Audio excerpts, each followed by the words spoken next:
মানুষ বাইরে অভিনয় করে, মানুষ সমাজের মানুষের সাথে বাইরে একটা অভিনয় করে। কোন কোন ক্ষেত্রে আমরা নিজেরাই নিজেদের সাথে অভিনয় করি। কথা সাহিত্যিক হুমায়ুন আহমেদের নাম শুনেছেন?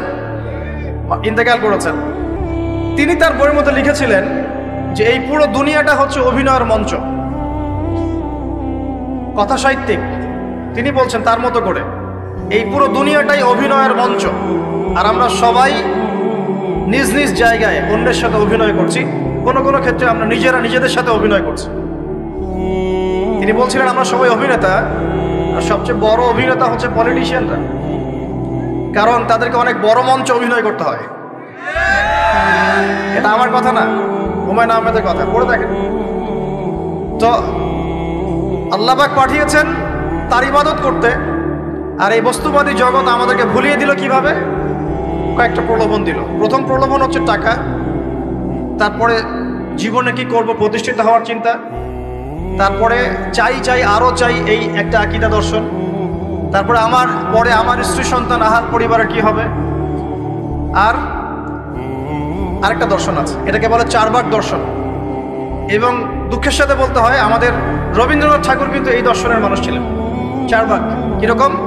তার কবিতা পড়লে দেখবেন লেখা আছে, দুহাতে যা পাও হাত পেতে নাও, দুহাতে যা পাও হাত পেতে নাও, বাকির খাতা শূন্য থাক, বাকির খাতা শূন্য থাক। ঠিক চারবাক দর্শন। এটা ফিলোসফি পড়েছেন, এখানে অনেক টিচারও আছেন আমি জানি, তারা এই কথাগুলো বুঝবেন। চারবাক দর্শন কেমন? ঋণ করে ঘি খাও, ঋণ করে ঘি খাও, যতদিন বাঁচবে সুখে বাঁচবে, এটা হলো চারবাক দর্শন। তো দুহাতে যা পাও হাত পেতে নাও, বাকির খাতা শূন্য থাক, মিল আছে না? ঋণ করে হলো ঘি খান, যেভাবে হোক ঘি খান আপনি, মানে ঋণ করে হলো ঘি খান, যতদিন বাঁচবেন সুখে বাঁচবেন। তাহলে এই দর্শনগুলো বস্তুবাদী না? বুঝতে পারছেন কিনা?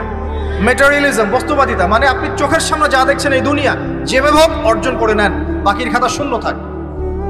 ইসলামিক কনসেপ্ট এ টোটাল ডিফারেন্ট কনসেপ্ট। ইসলামের ঈমান, আকীদা, ইসলাম, পরকাল, মুহাম্মদ সাল্লাল্লাহু আলাইহি ওয়াসাল্লামের আদর্শ সম্পূর্ণ ডিফারেন্ট। আমরা বলি কি এই দুনিয়াতে আমরা মুসাফির, দুনিয়াতে আমরা কি মুসাফির, কে কতদিন থাকবো কোনো ঠিক নাই। নবীজি বলছেন, হে আব্দুল্লাহ বিন ওমর, তুমি দুনিয়াতে মুসাফিরের মতো থাকো, সকালবেলা উঠলে সন্ধ্যার অপেক্ষা করো না, সন্ধ্যাবেলা হলে সকালের অপেক্ষা করো। দর্শনের মধ্যে কত পার্থক্য না? আকাশ পাতাল পার্থক্য না?